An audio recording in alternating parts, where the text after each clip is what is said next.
Last night I went to see the new Blumhouse movie, The Hunt, and then I went on a little hunt of my own for this.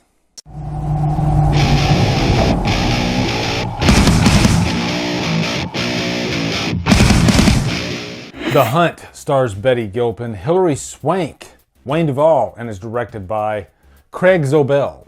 What is up, guys? It's time to review what some might call a controversial movie. This movie, The Hunt, was actually delayed because of the El Paso shooting in Texas. Also, just the premise itself is kind of controversial because, at face value, it's pretty much Republicans against Democrats, liberals against conservatives. But they don't ever say Republicans and Democrats in the movie.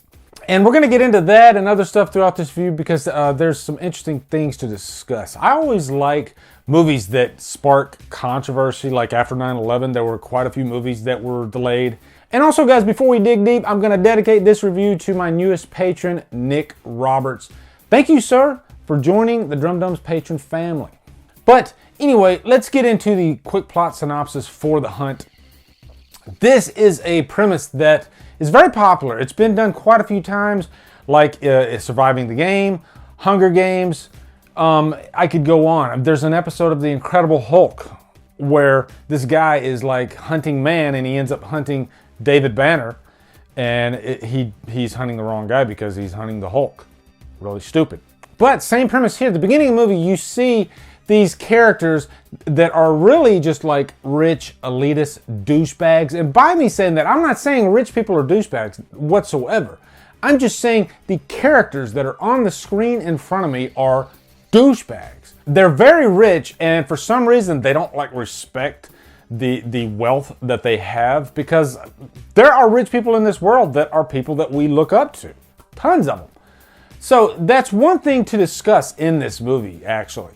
It takes more of like a superficial approach to the hunters and the prey. And then right after this scene, you see the prey. They wake up, they're gagged, and they don't know where they are. They were pretty much drugged from their hometowns, and then they wake up in this field. What is happening? What is all of this? Did you see that article? Every year, these liberal elites kidnap a bunch of normal folks like us and hunt us for sport.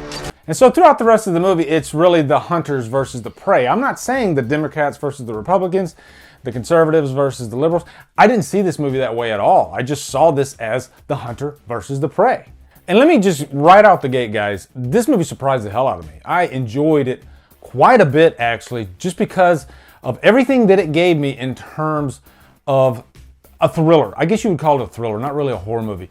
A thriller in the sense that there is a shitload of blood and guts in this movie. It's not the bloodiest movie that you're ever gonna see, but I'm just saying, it surprised me. There's, right at the get-go, when the prey, they wake up, there are quite a few heavy hitters that we see acting-wise at the beginning of this movie. Actors that you would assume would last throughout the duration of the movie. Without going into any spoilers, I'm just gonna say they really shock you in the beginning. Not just in terms of who's killed, but then in the manner that they are killed.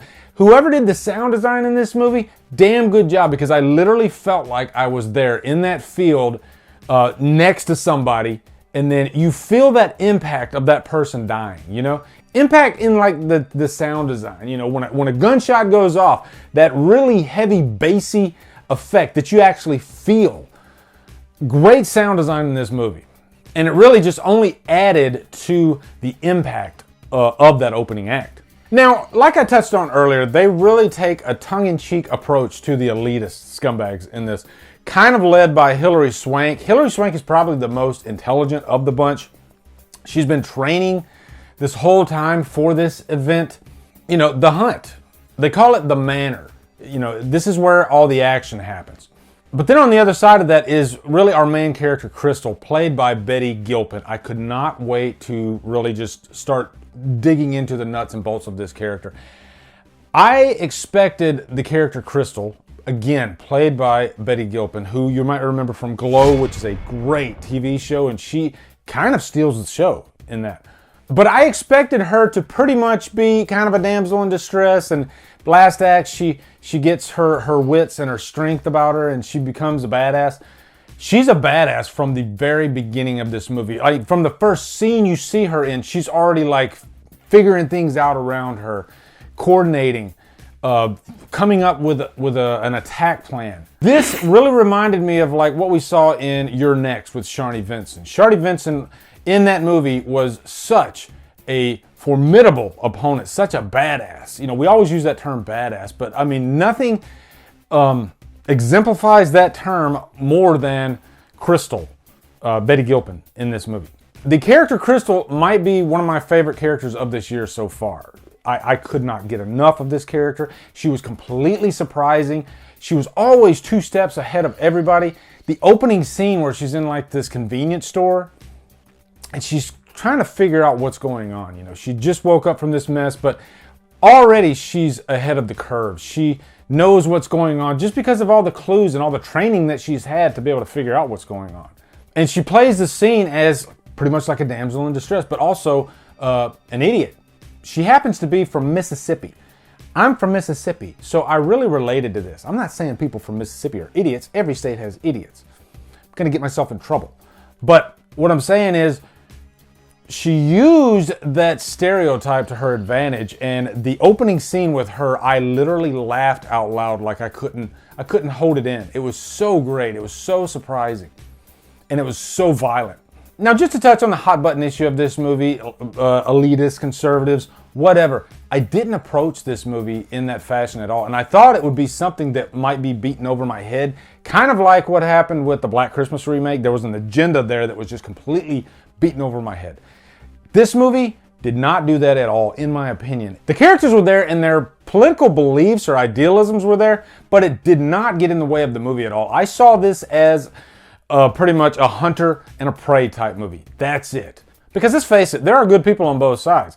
I am not a very political person at all. I see the argument on the Democrats and the Republican side. I think there are good things about both to choose from.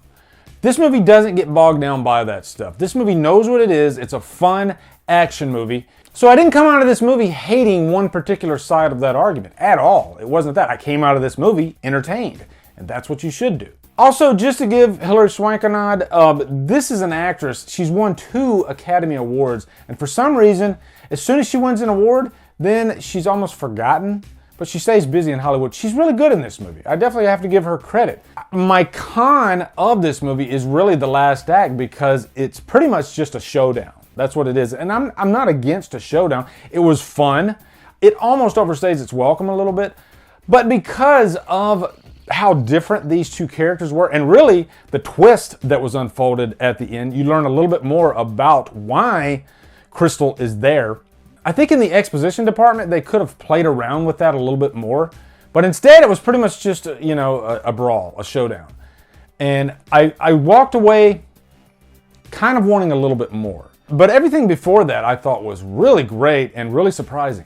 Again, I cannot foot stomp how good Betty Gilpin was in this. The way she handled, I guess, the Mississippi accent and tweaked it a little bit to really make it signature to her specific character.